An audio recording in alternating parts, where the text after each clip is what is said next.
नमस्कार। प्रवासाक्षी news network पर आप सभी का स्वागत है।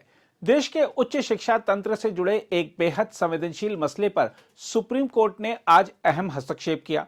हम आपको बता दें कि जाति आधारित भेदभाव से जुड़े यूजीसी के नए नियमों पर शीर्ष अदालत ने फिलहाल रोक लगा दी है और स्पष्ट किया है कि आगे के आदेश तक वर्ष 2012 के पुराने नियम ही लागू रहेंगे। अदालत ने कहा है कि नए नियमों की भाषा अस्पष्ट है और उसमें दुरुपयोग की पूरी संभावना है, इसलिए इसमें दोबारा संशोधन की जरूरत है।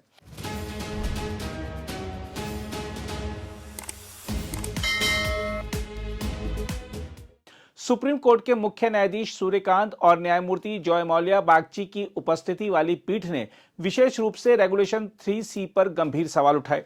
हम आपको बता दें कि यह प्रावधान जाति आधारित भेदभाव की परिभाषा तय करता है। अदालत ने कहा कि इसकी परिभाषा इतनी धुंधली है कि इसका मनमाना इस्तेमाल किया जा सकता है। इसी आधार पर अदालत ने केंद्र सरकार और यूजीसी को नोटिस जारी करते हुए जवाब तलब किया है। हम आपको बता दें कि यूजीसी ने 13 जनवरी को उच्च शिक्षा संस्थानों में समानता को बढ़ावा देने के उद्देश्य से नए नियम अधिसूचित किए थे। इन नियमों के तहत हर विश्वविद्यालय और महाविद्यालय में इक्विटी कमेटी बनाने, हेल्पलाइन शुरू करने और विशेष रूप से अनुसूचित जाति, अनुसूचित जनजाति और अन्य पिछड़ा वर्ग के छात्रों की शिकायतों पर त्वरित कार्रवाई का प्रावधान था। वर्ष 2026 के ये नियम 2012 के नियमों की जगह लेने वाले थे, जो मुख्य रूप से सलाहात्मक प्रकृति के थे।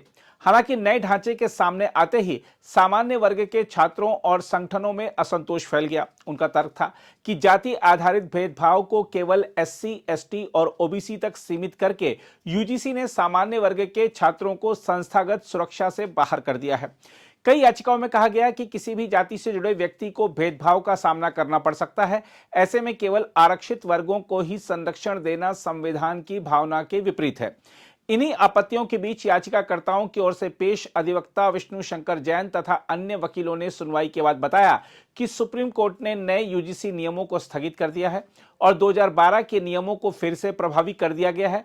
मामले की अगली सुनवाई 19 मार्च को तय की गई है।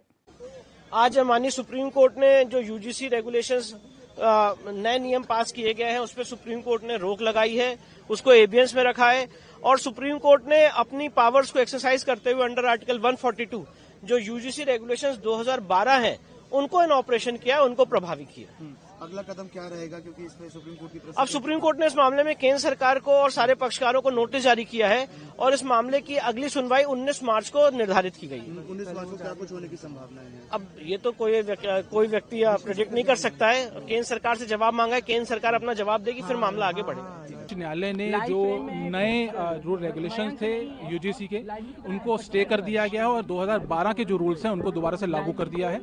कारण माना है जो हमारा लगातार आर्गुमेंट था सर्वोच्च न्यायालय के सामने के 3C जिसके अंदर जातिगत भेदभाव की बात की गई थी, उसमें जनरल कास्ट को छोड़कर बाकी सभी कास्ट को उसमें इंक्लूड किया गया था और कहीं ना कहीं ये दर्शाया जा रहा था कि जनरल कास्ट ही सिर्फ जो है वो टारगेट करती है और कास्ट को, उसको लेकर बहुत चिंता व्यक्त की है और कहीं ना कहीं जो डिवाइड करने की बात, समानता की हमारा संविधान बात करता है, लेकिन ये रूल रेगुलेशन जो है वो कहीं ना कहीं विद्यार्थियों को डिवाइड करने का जो मामला है उसमें सामने आ रहा है और ये CJI ने बिल्कुल साफ साफ माना कि रूल रेगुलेशन में कमी है और इसको सोचना और देखना पड़ेगा। इसी को लेकर उन्होंने कहा, एक सजेशन भी आया है कि एक कमेटी गठित की जाए और उस कमेटी के अंदर जो लीगल एमिनी है, जो लोग एकेडमिक्स के हैं, कानूनी जानकार हैं, उन सबको रखा जाए और दोबारा से इसके बारे में फ्रेम करने के बारे में सोचा जाए। साथ साथ इसको स्टे कर दिया गया है। अब मार्च 2019 की जो है वो तारीख दी गई है। कमेटी में सर कौन कौन लोग होंगे, इसके बारे में क्या टिप्पणी की गई है? अभी जो सजेशन आया था उस सजेशन में लीगल एक्सपर्ट्स की बात की गई है, एकेडमिक्स की बात की गई है, सामाजिक जानकार जो है उनकी बात की गई है,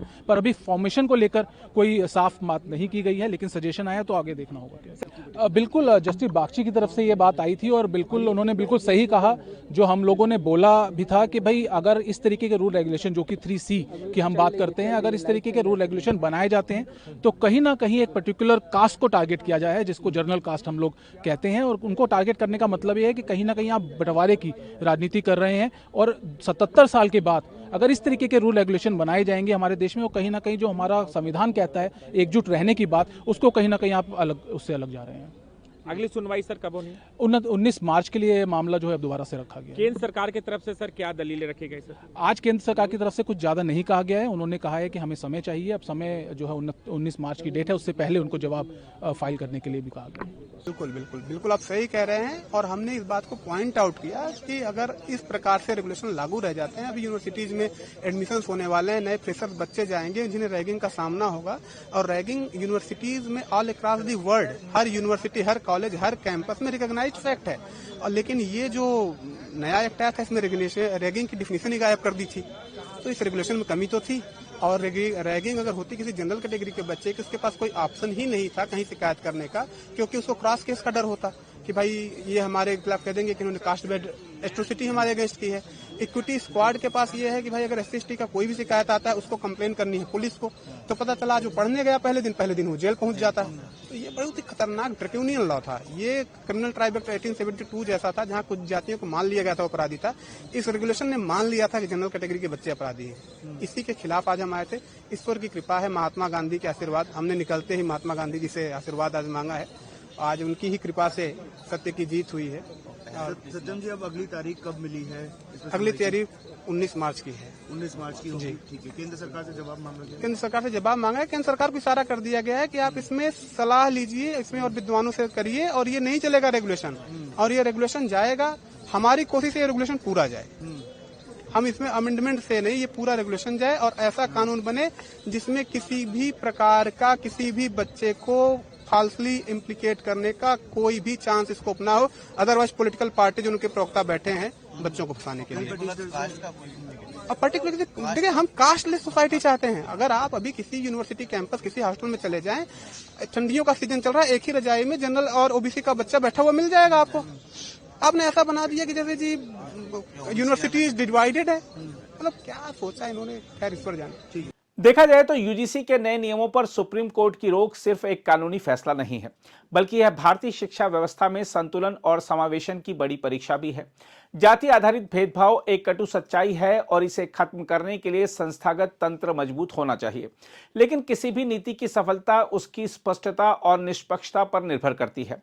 अदालत ने जिस अस्पष्ट भाषा की ओर इशारा किया है वह वाकई चिंता का विषय है। अगर नियमों की परिभाषा ही साफ नहीं होंगी तो उनका इस्तेमाल न्याय की बजाय दबाव और डर पैदा करने का जरिया बन सकता है। यह भी सच है कि भेदभाव केवल आरक्षित वर्गों तक सीमित नहीं रहता। सामाजिक पहचान के कई स्तर होते हैं और शिक्षा परिसरों में हर छात्र को समान गरिमा और सुरक्षा मिलनी ही चाहिए। सरकार और यूजीसी के सामने अब मौका है कि वे टकराव की बजाय संवाद का रास्ता चुनें। नियमों को इस तरह दोबारा गढ़ा जाए कि वे किसी वर्ग को बाहर न करें और साथ ही वास्तविक पीड़ितों को त्वरित न्याय भी दिलाएं। छात्रों के बीच अविश्वास और असंतोष का माहौल शिक्षा के लिए सबसे घातक होता है। सुप्रीम कोर्ट का यह हस्तक्षेप एक चेतावनी भी है कि नीतियां जल्दबाजी में नहीं बल्कि व्यापक विचार विमर्श के बाद बननी चाहिए। अगर शिक्षा को सचमुच समानता का माध्यम बनाना है तो कानून की भाषा भी उतनी ही संतुलित और समावेशी होनी होगी। यही उस पूरे विवाद से निकलने वाला सबसे बड़ा सबक है। अगर आप भी लेना चाहते हैं देश दुनिया की तमाम जानकारी तो आज ही सब्सक्राइब करें हमारे चैनल को। साथ ही नीचे दिए बेल आइकन को जरूर दबाएं ताकि हर अपडेट आप तक पहुंच सके।